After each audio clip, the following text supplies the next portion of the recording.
Son las 7 de la mañana, 21 minutos. ¿Qué tal? Muy buenos días. Aquí en Conversaciones de País, en la primera edición de Noticias Caracol, hablamos de los temas nacionales, por supuesto, de los temas que generan controversia, también reflexión.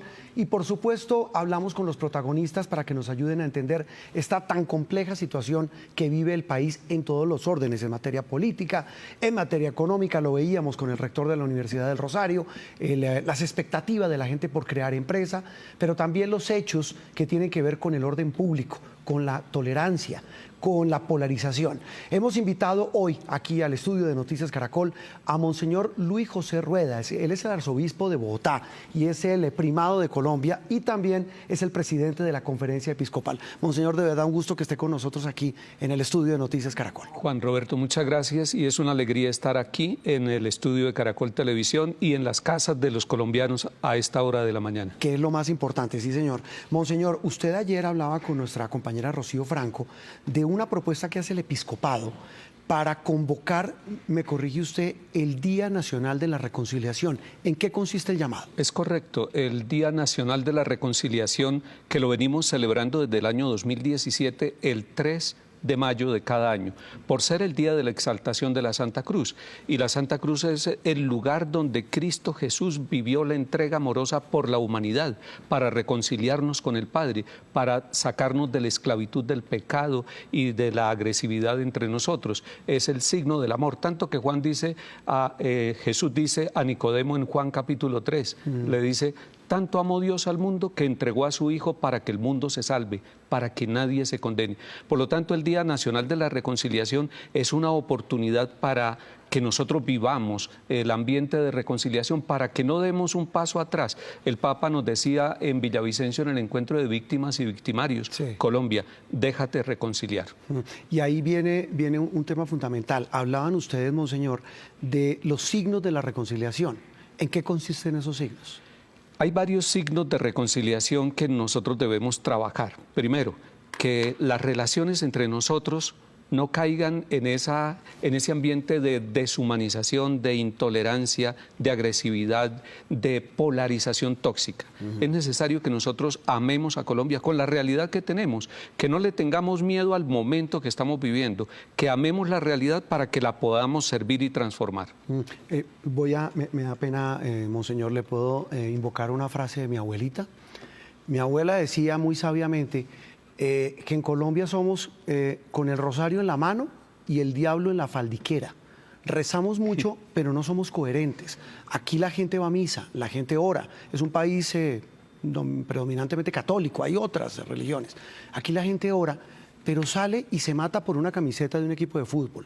Se hieren porque lo cierran el carro. O se matan a punta de palabras en las redes sociales nuestros dirigentes políticos. ¿Cómo hacemos para que eso sea coherente? Es verdad, la coherencia social tiene que basarse en la coherencia espiritual. Si estamos orando, que la oración nos lleve a nuevas actitudes, de tal manera que la oración no puede convertirse en una evasión de la realidad, sino una oración metida dentro de la realidad, llena de esperanza, llena de autocrítica para avanzar y con una capacidad de ver que la oración no es la que soluciona los problemas, sino que nos da la capacidad para que nosotros nos comprometamos en la solución de los problemas. ¿Por qué pasará eso, Monseñor? Quisiera su interpretación. Eso que acabamos de decir, la gente va a misa o en su casa reza, ora, pero sale y se convierte en otra. Y hablo en todos los niveles. Aquí yo no quiero hablar de buenos o malos, pero sí de una actitud muy colombiana de siempre echarse la bendición, decir oremos o invocar al Dios por el que crean, pero hacemos cosas totalmente distintas. Yo creo que eso responde a una actitud religiosa mágica, donde se cree que con la oración, que el espacio de la oración es un momento, que es un momento reducido en la vida, que es en lugares. Y el Señor Jesús dice, los verdaderos adoradores adoran en espíritu y en verdad, en cualquier lugar. De tal manera que la oración debe ser llevada con sus frutos, con sus esperanzas, a donde vivimos, al campo de juego, al estadio donde vamos a ser hinchas de un equipo, pero sin destruir al del otro equipo. ¿Qué significa eso? Que que Colombia necesita salir de una cultura antivida que tiene, de una cultura que es polarizante, que ha pasado de lo político a lo familiar, de lo familiar a lo cultural, de lo cultural a lo deportivo, y está invadiendo todos los espacios. Diríamos, estamos cayendo en una anticultura tóxica, polarizante, que debemos tomarla, reconocerla y decir: quiero salir de ahí. Sí, ahí yo no quiero tampoco entrar, Monseñor, estamos hablando con el Monseñor Luis José Rueda, de responsables, pero una gran cuota de eso la pueden tener quienes nos dirigen, de todos los sectores. Aquí yo no estoy hablando de uno o de otros, todos, porque en campaña la polarización tóxica, esa sí que se ve, en gobierno se ve, ahora vienen elecciones locales, ahí se va a ver esos me permite la palabra, me excusa, esos microinfiernos en las diferentes regiones donde se van, me decía alguien en una región donde estuve hace poco: Juan, aquí se van a sacar los ojos. Es decir, empieza por quienes aspiran a gobernarnos. Yo creo que esos microinfiernos y esos liderazgos polarizantes debemos tomarlos muy en conciencia y reflexionar. Se acercan estas elecciones y todo el ambiente puede volverse tóxico, pero es necesario que aprendamos a oír no con los ojos, sino con el corazón. Alguien puede decir: se equivocó, es que con los ojos no se oye. Sí, se oye con los ojos. Cuando veo en la pantalla a alguien, digo: ya sé lo que va a decir, y de una vez lo descalifico. Claro. Escucho con los ojos, veo a alguien en la prensa y digo: ya sé lo que, no leo ese artículo. Veo a alguien en la calle y de una vez lo excluyo porque lo vi. Entonces no tenemos la capacidad de hacer pausa, de decir: voy a escucharlo, voy a mirarlo a los ojos, aunque sé que piensa distinto, voy a ver qué elemento nuevo me va a dar. Es que la polarización mata la curiosidad que nos lleva a decir: ¿qué me va a decir Juan Roberto? ¿Qué me va a decir aquel que no piensa como yo pienso? Aquel que no es católico, aquel que no es de mi partido político, aquel que no es hincha del equipo que yo soy hincha. Ser capaces de tener curiosidad, hacer pausa para respetar lo que me está diciendo al otro. Pasar de escuchar con los ojos, donde voy rechazando y excluyendo, a escuchar con el corazón. Escuchar con el corazón. A propósito, usted mencionaba, Monseñor Rueda, al Papa Francisco. Hace poco, usted me corrige, una delegación del episcopado colombiano estuvo en Roma, estuvo reunida con el Santo Padre. ¿Qué les dijo el pontífice? Ya estuvimos, Juan Roberto, todos los obispos de Colombia, todos. Los primeros fuimos... ¿Todos? ¿Fueron todos? Ya fuimos todos, en dos momentos, primero en Cuaresma y el otro grupo en Pascua. ¿Qué nos dijo el Papa? Nos dijo: no se cansen de trabajar por la reconciliación, por la vida del país. Y dijo algo de lo que usted está diciendo, Juan Roberto. Dice: es que yo no entiendo por qué un país tan católico, que lleva la camándula, que ora, que se expresa espiritualmente, sin embargo, no ha logrado dar los pasos hacia la paz. Y en eso hay unos elementos que tenemos que nosotros reconocerlos. Tenemos que llegar a unos acuerdos sobre lo fundamental, como se decía antiguamente, ¿no? Y que es necesario. Y uno se pregunta: bueno, ¿y qué es lo fundamental en este momento? Yo no quiero extenderme como técnico, sino como pastor, y diría tres cosas. Primero, señor, es necesario un acuerdo para superar todas las expresiones de violencia. Hay violencia intrafamiliar, hay violencia deportiva, hay violencia política, violencia comunicativa, violencia en las redes, una intolerancia tremenda. Entonces, primero, pasar esa página, reconocer que somos los responsables, que eso no se puede que unos líderes nos construyan la no violencia, sino nosotros decidirnos. Eso es esencial. Segundo, lo esencial, respetar la vida del ser humano. Eso que usted menciona, Monseñor, sí que es clave y ha sido una de sus banderas. Usted estuvo en el Cauca muchos años. Quiero pedirle con su anuencia que nos permita ir un segundo al Cauca, porque allí... y quiero después su opinión, Monseñor, porque es un tema que es otro de los flagelos, de esas enfermedades que nos está matando a los colombianos, y es el tema de la violencia física. Allí en el Cauca acaban de confirmar la muerte de un guardia indígena y hay al menos 39 estudiantes que tuvieron que pasar la noche en una institución educativa por los fuertes combates entre grupos ilegales. El informe lo tiene a esta hora en Popayán nuestro compañero John Jairo Astudillo. ¿Dónde se presentan estos hechos, John Jairo?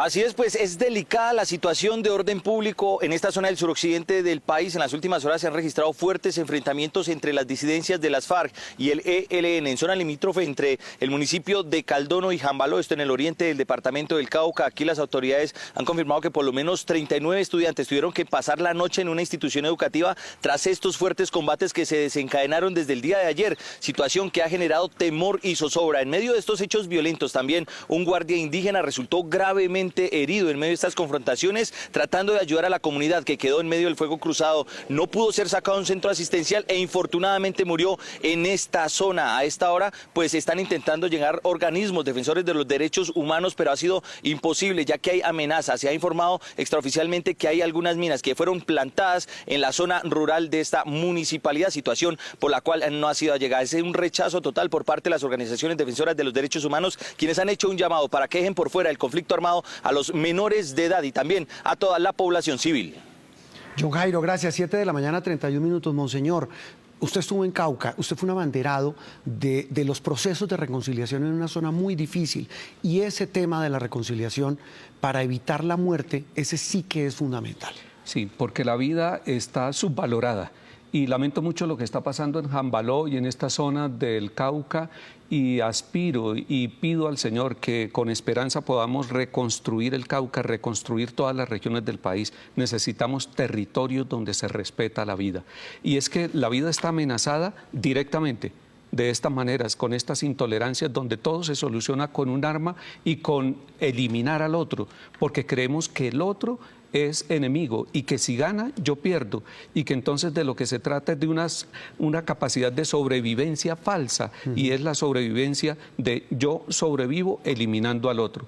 Eso se nos ha metido en la cultura, eso se nos ha metido que quita el bien común y entonces lleva a la violencia directa contra la vida, pero también la violencia simbólica de no reconocer los derechos, de no reconocer al otro, de no reconocer su palabra, de excluirlo y de agredirlo con nuestra manera de ser, incluso con nuestra indiferencia ante el dolor del otro. Eso sí que es fundamental. El problema es que en el caso concreto de estas violencias, Monseñor, en el Cauca, en el Catatumbo, en Arauca, en Nariño, en muchas regiones de Colombia, está todo trazado por la maldición del narcotráfico. Y ahí el tema es que no llega el Estado y lo único que llega es la plata de la venta de drogas.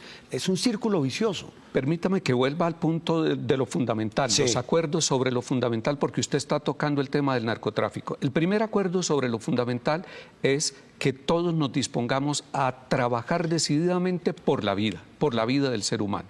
Lo segundo es que reconozcamos que el narcotráfico nos ha permeado toda la vida de los colombianos, incluso la cultura, la economía, el medio ambiente, y que todos en esa cadena del narcotráfico somos víctimas, que no somos nosotros ajenos, y que en la ciudad decimos, pero menos mal que en Bogotá no hay narcotráfico, lo tenemos en todas partes, en la puerta de la casa de los colombianos, el joven o la persona que empezó a incursionar en el consumo, por lo tanto entró en otro eslabón de víctima.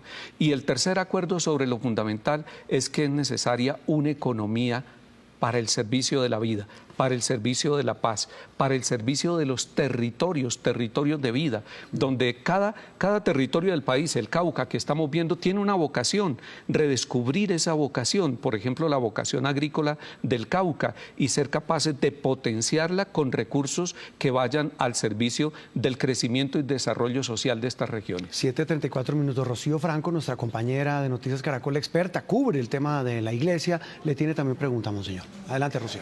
Monseñor, ¿cuál es en este momento la posición de la Iglesia frente a lo que acabamos de ver en el Cauca? Mucha gente pues esperanzada en un proceso de paz, pero estamos viendo que los que están resultando afectados son las personas.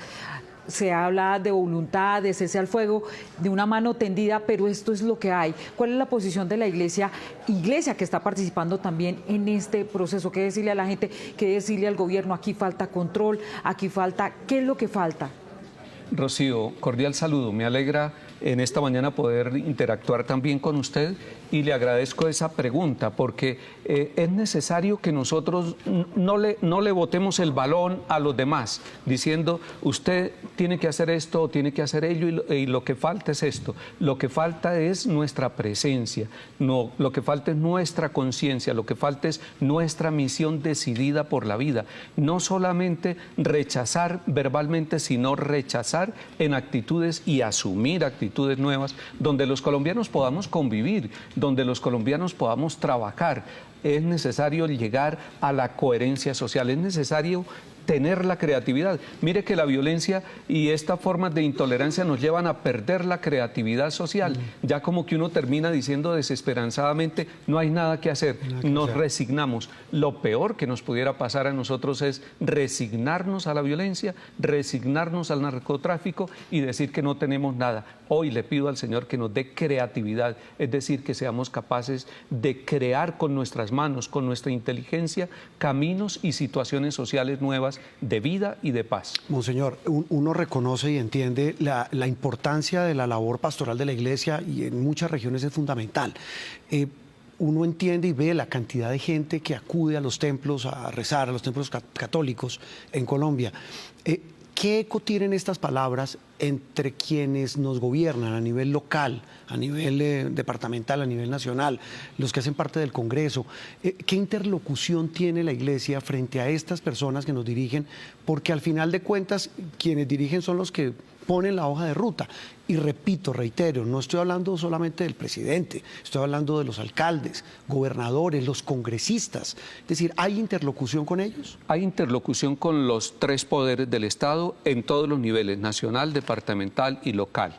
Hay interlocución con los líderes sociales, hay interlocución con la academia, con los medios de comunicación, pero con todos respetándonos. No es una iglesia que impone, que dice tiene que ser así, sino una iglesia que sugiere, que da elementos de análisis y de avance con mucha esperanza, pero que respeta las decisiones del Estado, porque una época de cristiandad de hace unos siglos era lo que dijera el Papa, lo que dijera la Iglesia, lo que dijera el arzobispo, esa era palabra de Dios. Ahora nos toca construir entre todos, buscar los escenarios de encuentro y de reencuentro permanentemente, y en eso se la juega la Iglesia Católica, y es estar en todos los escenarios de la realidad, compartir, no huir ni pretender que tenemos la última palabra, sino que la palabra la tenemos todos cuando nos escuchamos y caminamos juntos. Una pregunta final, Monseñor, a propósito de la relación Iglesia-Estado. ¿Qué opinión le merece a usted lo que hacía el exdirector de la policía, a quien le criticaron mucho su fervor religioso, que incluso llevó a que en una entrevista hablara de exorcismos, sus subalternos a hablar de un excesivo control religioso en la policía? ¿Qué opinión le merece esa actitud? Yo creo que nuestras convicciones religiosas deben ser firmes, pero no debe llevarnos a la intolerancia ni al fundamentalismo. Deben llevarnos a la capacidad de aceptar al otro. Es que la religión lo que lleva es a descubrir al otro como hermano, a tener unas relaciones de amor al estilo de Jesús de Nazaret. La fraternidad se construye desde la religión al servicio de la pluriforme expresión del ser humano que lleva a la fraternidad. No al fanatismo. No al fanatismo, nunca. Bueno, pues Monseñor, ha sido maravilloso tenerlo aquí en el estudio de Noticias Caracol. Le agradecemos por haber estado y por habernos hablado un poco de espiritualidad, de humanidad, y esa palabra, me quedo con dos frases: no le botemos el balón a los demás, ver con el corazón y rechacemos la polarización tóxica. Que el Señor nos acompañe y que nunca perdamos la esperanza en Colombia.